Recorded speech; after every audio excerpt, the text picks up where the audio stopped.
Vous êtes nombreux à me poser des questions sur le Axis Flying C35, comme quoi l'image, les vidéos ne sont pas vraiment exploitables, car il y a pas mal de vibrations, de shaking. Le drone a des comportements parfois un petit peu bizarres. Alors rassurez-vous, ce n'est pas que sur ce modèle, j'ai fait quelques recherches et beaucoup disent qu'en fait c'est sur quasiment tous les whoops qu'il y a pas mal de réglages en fait à faire. On est obligé de se mettre dans les réglages Betaflight pour essayer d'améliorer la stabilité des whoops. Les whoops sont des machines qui n'ont pas une voilure très grande, de par la taille des hélices, hein. Donc celui-ci c'est 3,5 pouces, donc c'est vraiment, ça fait une toute petite voilure, de toutes petites hélices, donc vous imaginez peu de portance. Donc déjà, sans qu'on lui mette de GoPro sur le dos, il a déjà effectivement un petit peu de mal à rester stable. Alors imaginez bien quand on lui rajoute une GoPro, notamment comme moi, une GoPro 8 qui fait 130 grammes, plus une batterie sur le dos, donc c'est vraiment pas évident pour lui au niveau compensation. Alors déjà au niveau de la physique, moi je tiens à préciser que tous ces whoops ont la batterie sur le dessus. Honnêtement, moi je pense vraiment que si la batterie était sous le whoop, il y aurait déjà beaucoup moins de problèmes de stabilité, d'où en fait un équilibre entre ce qu'on lui met dessus, la GoPro, et la batterie dessous. Ça créerait forcément déjà un certain équilibre. Alors je vais vous parler un petit peu de mon expérience sans rentrer trop dans les détails, hein. Je ne me prétends pas expert en PID, certainement pas, ce n'est absolument pas mon truc, mais j'ai quand même été obligé un petit peu d'étudier un petit peu, d'essayer un petit peu des réglages, donc de modifier des réglages et de voir à chaque fois ce qui se passait en fait en réel, pour essayer en fait d'endiguer, d'éradiquer tous ces problèmes de vibration, de machine en fait qui est très perturbée par les éléments extérieurs comme le vent, avec pas mal de prop wash, pas mal de perturbations en intérieur, notamment quand on passe près des murs, donc très perturbé par son propre flux d'air. J'ai réussi à éliminer, on va dire, 95% de ces problèmes. Maintenant ça vole vraiment nickel en extérieur, en intérieur, avec des PID un petit peu différents, voilà, mais ça c'est surtout par rapport à mon style de pilotage. Mais franchement, maintenant, c'est vraiment absolument un régal.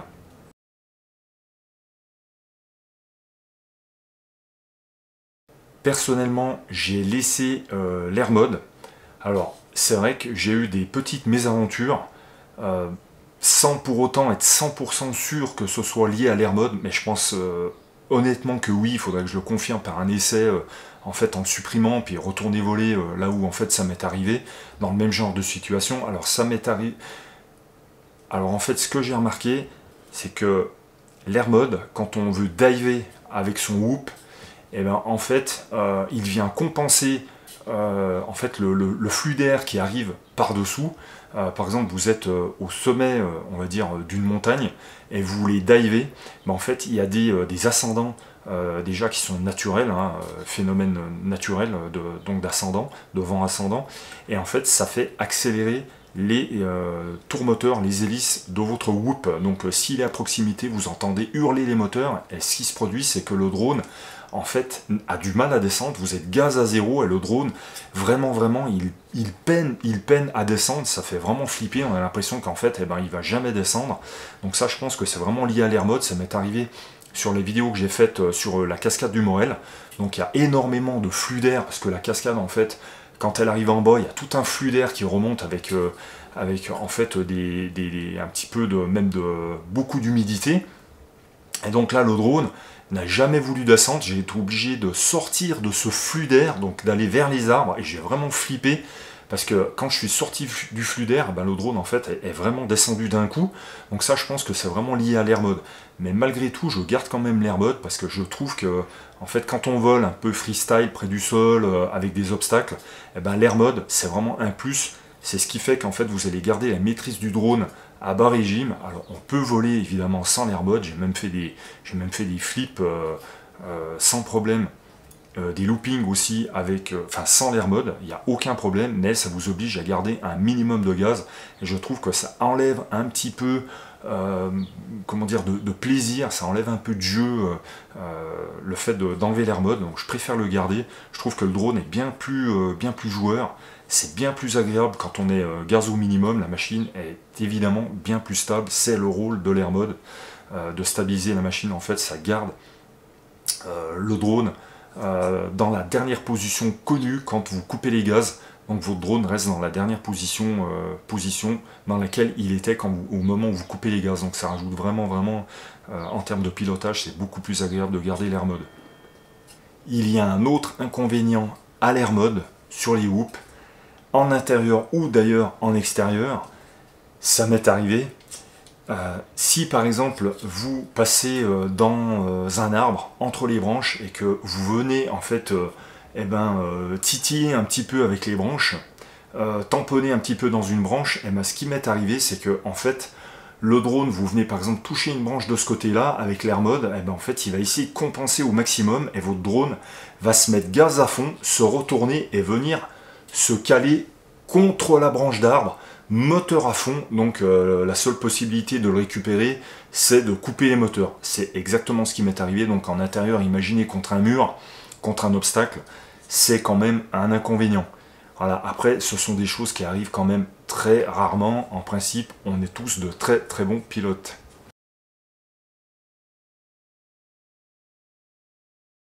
Alors personnellement, quand je vole en intérieur, j'utilise des 1300 mAh. Pourquoi? Parce que tout simplement, elles sont plus légères que des 1500 ou des 1800 ou des Lion 3000 ou 4000. Évidemment, si vous mettez une Lion 4000 sur le dos de cette petite coccinelle, forcément, ça va être difficile pour elle de gérer en fait les mouvements.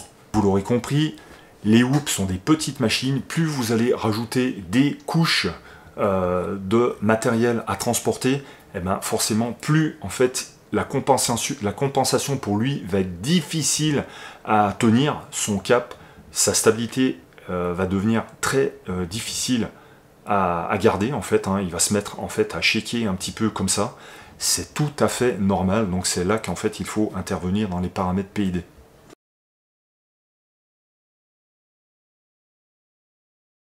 Alors je vais vous montrer avec des réglages par défaut Betaflight ce que ça donne en intérieur. Alors personnellement, ce que j'ai fait, c'est que tous les défauts que j'ai constatés en extérieur, j'ai pris ma machine, je l'ai essayé en intérieur, et c'est comme ça que j'ai réussi à la régler au mieux. Donc moi je vous conseille, c'est d'essayer votre machine en intérieur, en vol à vue, de regarder un petit peu son comportement, et on va voir sur quels paramètres il faut intervenir. Donc le mieux c'est de choisir un angle de pièce, là où il va y avoir en fait le plus de flux d'air, dérangeant en fait pour le drone, et voir un petit peu son comportement. Avec des réglages par défaut, voyons ce qu'il se passe.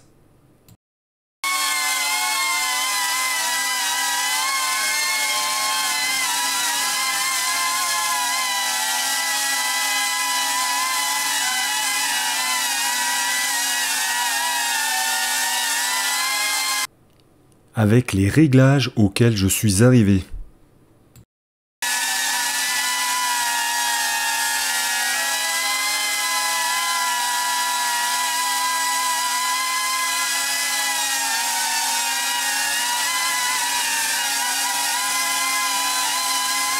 Il n'y a clairement pas photo. La première séquence, en fait, on entend énormément de variations moteur lentes. Donc le drone, en fait, shake pas mal. On entend beaucoup de variations. Ça fait...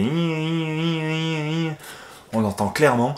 Dans la deuxième vidéo, donc avec les réglages qui me sont favorables, qui me conviennent, car je tiens aussi à préciser les réglages que je vous mettrai, on va dire, complètement, je vais mettre en fait tous mes paramètres Betaflight. Ça ne vous conviendra pas forcément, ça ne conviendra peut-être pas à votre machine. Et faites aussi attention aux réglages qui vous paraîtraient trop élevés, comme j'ai pu trouver sur YouTube, des réglages dont je me suis servi car j'avais vraiment pas envie de me prendre la tête à passer 5-6 batteries pour régler mon quad. Donc j'ai mis des réglages en fait que j'ai trouvé, et en fait mon drone, mes moteurs, même au ralenti, en fait se désynchronisaient. C'était horrible, c'était à mon avis c'était même destructeur.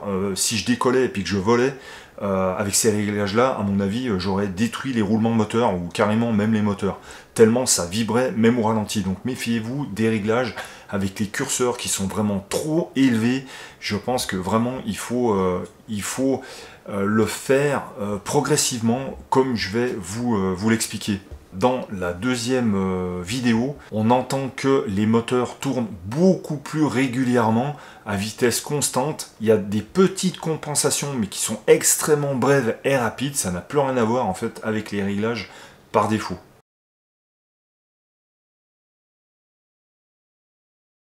On trouve sur internet un petit tableau que je garde toujours précieusement sur les PID, car je trouve qu'il est vraiment très très simple. Vous avez en fait le problème, la cause du problème et comment solutionner le problème. Je trouve que c'est vraiment très très bien ce tableau, je m'en sers vraiment toujours. Mais à savoir qu'en fait c'est pas si compliqué que ça. Moi j'ai joué essentiellement sur 2 paramètres. Bon, j'ai joué aussi sur d'autres facteurs, mais je vous montrerai en fait dans Betaflight ce que j'ai touché, mais principalement donc en intérieur comme en extérieur, pour éviter ce mouvement un petit peu shaking, voilà, du drone qui n'arrive pas en fait à compenser quand il est perturbé par son flux d'air. Il faut jouer sur le D. Donc il faut commencer par augmenter votre D jusqu'à ce que vous sentiez en fait une amélioration. Et si vous continuez à monter le D et que vous n'avez pas que ça s'améliore plus en fait, eh ben laissez le curseur. Voilà, là où en fait ça commençait à s'améliorer, vous laissez le curseur. Là, moi j'avais continué à augmenter le D, ça ne m'avait pas créé de désynchronisation ou de bruit moteur, mais voilà, je n'étais pas non plus monté à une valeur extrême, je n'avais pas joué sur le multiplicateur.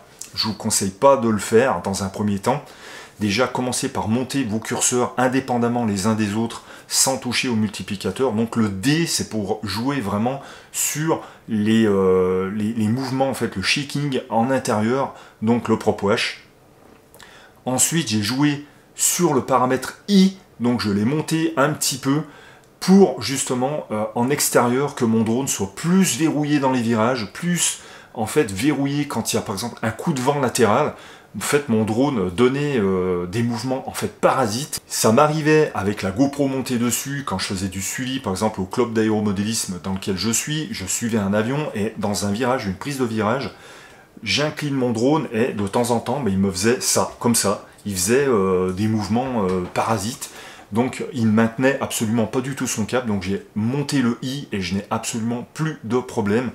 Je peux faire des loopings, j'ai plus de problème, il garde son cap. Donc ça c'est le I, c'est vraiment voilà en extérieur, c'est pour ne pas en fait qu'il garde sa trajectoire et qu'il ne soit pas perturbé par des mouvements en fait, des perturbations extérieures. Donc le D c'est pour éviter le shaking en intérieur et le I c'est pour vraiment verrouiller la machine, voilà. Mais ne montez pas trop le I, n'allez pas vers des valeurs trop élevées non plus parce que sinon vous allez avoir vraiment des grosses vibrations moteur, voire même, je reviens encore sur les réglages que vous pouvez trouver sur internet, méfiez-vous, avant de vraiment décoller, faites tourner votre machine au ralenti, soit en enlevant les hélices, soit en mettant carrément le pied sur la batterie sans écraser votre drone bien sûr, parce que moi il m'est arrivé en prenant des réglages que j'ai trouvés sur internet, mon drone a carrément décollé chez moi, dans la pièce.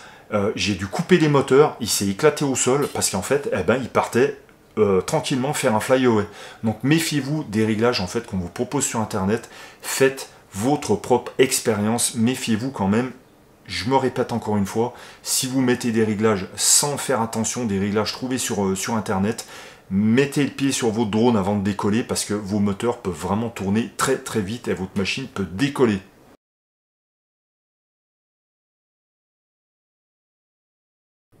On va faire un tour dans le configurateur Betaflight pour vous montrer un petit peu ma configuration. Donc dans l'onglet configuration, vous voyez que je suis resté en fréquence de la boucle PID à 4 kHz parce que dans l'onglet moteur, je suis resté en D-Shot 300, protocole D-Shot 300. Pourquoi? Parce qu'en D-Shot 600, j'ai vu aucune différence de comportement. Donc ça ne fait que en fait solliciter plus le CPU de la carte de vol en D-Shot 600. Donc je suis resté en 300, ce qui fait que je suis en boucle PID 4 kHz. Dans le cas contraire, il faudra vous mettre en 8 kHz si vous êtes en 10 shots 600. Voilà, donc moi j'en vois pas l'intérêt. Donc il n'y a pas grand chose d'autre dans la partie configuration, hormis le fait que je suis resté avec l'Air Mode activé, puisque bon, ça ne me pose pas réellement de problème. Et je préfère en plus le comportement du drone avec l'Air Mode en extérieur. Si vous voulez mon failsafe, eh ben, le voici. Directement, on va aller dans les réglages de PID. Donc pour vous montrer un petit peu ce que j'ai modifié. Donc on voit que j'ai modifié, j'ai augmenté l'atténuation gain D, donc je l'ai mis à 1,7, donc ça c'est ce qui va permettre d'éviter le shaking, d'éviter à votre drone de bouger dans son flux d'air en intérieur, de limiter le prop wash. Donc moi je l'ai mis à 1,7, donc on voit que ça ne bouge que la valeur du D. Voilà. Donc vous montez la valeur jusqu'à avoir l'effet escompté. Quand vous voyez une amélioration, c'est pas la peine de monter plus parce que en principe, il n'y a rien qui s'améliore. Ensuite, j'ai augmenté un petit peu le P et le I. Alors le P, c'est le suivi des sticks. C'est si vous voulez en fait que vos commandes, votre drone réagisse parfaitement aux ordres donnés par la radio.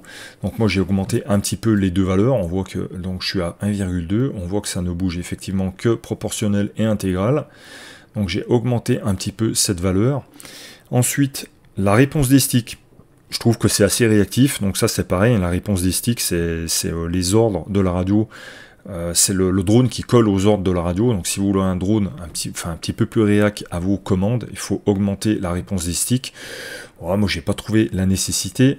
Atténuation dynamique D-Max, je l'ai mis à 0 parce qu'en fait c'est une surcouche. Alors là moi j'aime pas trop, en fait ça vient augmenter la valeur de D sur des mouvements de stick rapides. Donc moi je le mets à 0, il y en a beaucoup sur les hoops qui le mettent à 0. Je vois pas l'intérêt vraiment de rajouter des surcouches comme ça. Donc dérive oscillation I, donc ça c'est le I justement, c'est ce qui va venir verrouiller votre drone quand vous avez des phénomènes un petit peu de rafale de vent extérieur ou une GoPro posée dessus, pour éviter d'avoir des décrochages en virage. Donc moi j'ai augmenté un petit peu le I, donc à 1,2, on voit que ça ne bouge uniquement que le paramètre du I, pas de problème. Donc il ne faudra pas trop augmenter parce que sinon vous risquez d'avoir donc tous ces paramètres de gain, il faut quand même faire attention, surtout le I. Bon, et le P, ça peut engendrer des désynchronisations moteurs, des vibrations haute fréquence, voilà, des bruits pas cool au niveau de vos moteurs. Donc il faut rester dans une limite raisonnable. Donc voilà les deux paramètres que j'ai bougé principalement. Ensuite, atténuation du pitch. Ça, je l'ai laissé par défaut. Suivi du pitch, je l'ai laissé par défaut. Le multiplicateur mètre qui joue sur les trois gain proportionnel intégral et dérivé, et ben regardez, si je le bouge, il y a bien les trois paramètres qui bougent, mais bon, moi j'ai pas eu nécessité de toucher comment dire, aux trois gains par le multiplicateur mètre, puisque je ne suis pas encore curseur par curseur au maximum. Donc c'est ce qui est préconisé, en fait, il faut déjà jouer curseur par curseur avant de venir toucher le multiplicateur mètre.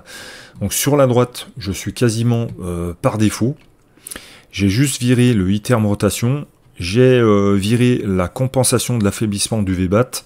Voilà, qui fait que en fait, vous allez augmenter certains gains quand votre batterie commence à chuter à un niveau un peu critique. Donc moi, vu que je surveille ma batterie, je m'en fiche, j'ai pas envie que ça vienne encore me modifier des gains parce que ma batterie est en train de rendre l'âme.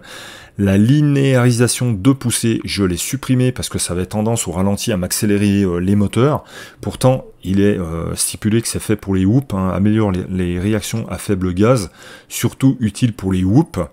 Voilà, donc moi ça je l'ai viré. Autrement, voilà mes réglages. Donc sont ceux-ci, c'est à vous de régler votre machine en fonction de ce que je vous ai indiqué. Donc j'ai créé deux profils rate. Donc là vous voyez, je suis hyper faible, 0,3, 0,3, 0,4 en rate 0,75, 0,75, 0,75. Je mets toujours de l'expo sur toutes les directions. Donc j'ai mis 0,25, c'est pas mal, hein, ça fait pas mal. Donc c'est un whoop, ça c'est vraiment pour un vol intérieur. Vous voyez qu'en fait en rotation max, en degrés par seconde, c'est vraiment très très très faible. Donc c'est vraiment pour du vol intérieur, c'est fait pour faire des belles lignes que le drone reste parfaitement directionnel, parfaitement maîtrisable. Voilà. Donc je mets aussi de l'expo pas mal 0,3 sur les gaz, donc pour éviter l'effet yo-yo, hein, surtout en intérieur, sinon ça se voit au niveau de l'image, de la vidéo. Si on monte à 1,50 m, puis d'un coup le drone, on le redescend à 1 mètre, on n'arrête pas de faire le yo-yo, c'est moche. Donc là je trouve que c'est une valeur qui est pas mal, 0,3.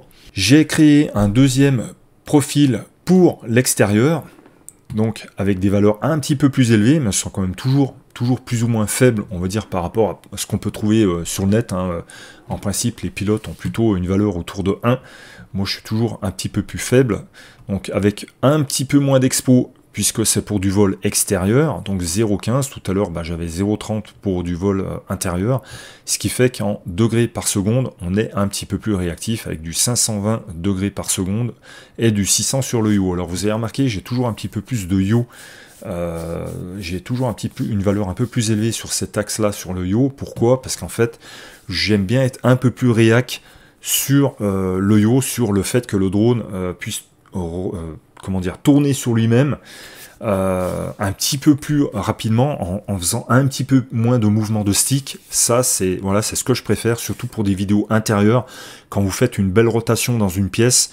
Un beau virage, ça évite d'incliner trop le manche pour pouvoir faire sa prise de virage. Donc moi je mets toujours un petit peu plus les valeurs un peu plus élevées sur le yaw. Au niveau du réglage des filtres, donc les curseurs, je les ai laissés par défaut. J'ai désactivé le gyro passe-bas 1, voilà, parce que il faut filtrer, mais il ne faut pas trop le faire. Donc j'ai laissé gyro passe-bas 2.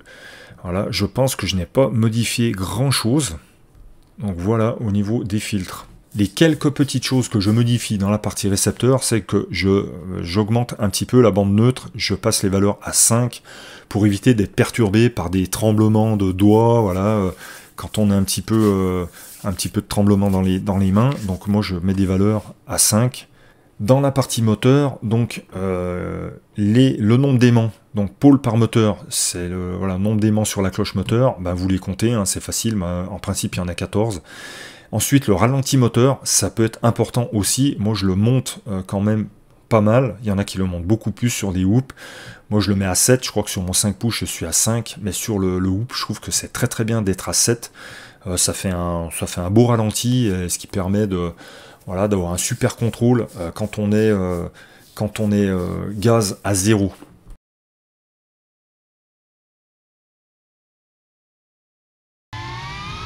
Vol en extérieur avec la GoPro montée dessus. Donc on entend que les moteurs se comportent vraiment bien. Il n'y a pas de bruit particulier.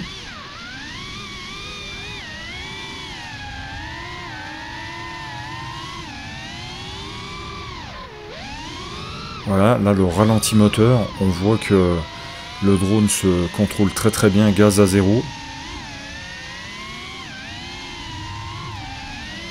Ça reste très joueur.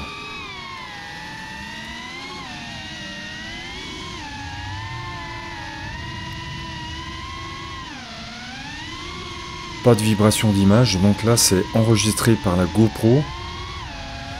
Aucune stabilisation.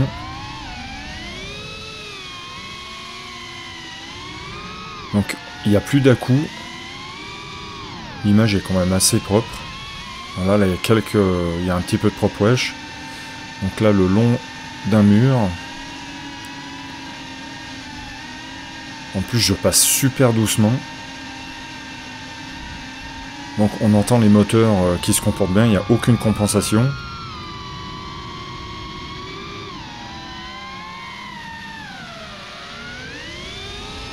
Là sur la redescente, aucun problème. Pas de prop wesh. En intérieur, pareil. Regardez, aucun bouger au niveau des portes. L'image est vraiment propre. Là, je m'apprête à passer une porte. J'hésite un petit peu, mais ça passe très très bien à l'image.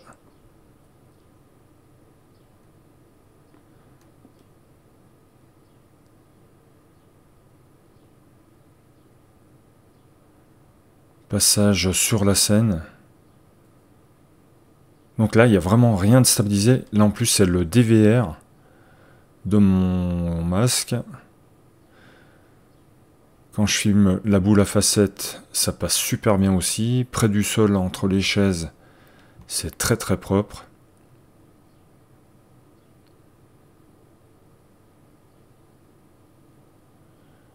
Mouvement de rotation impeccable. Et voilà.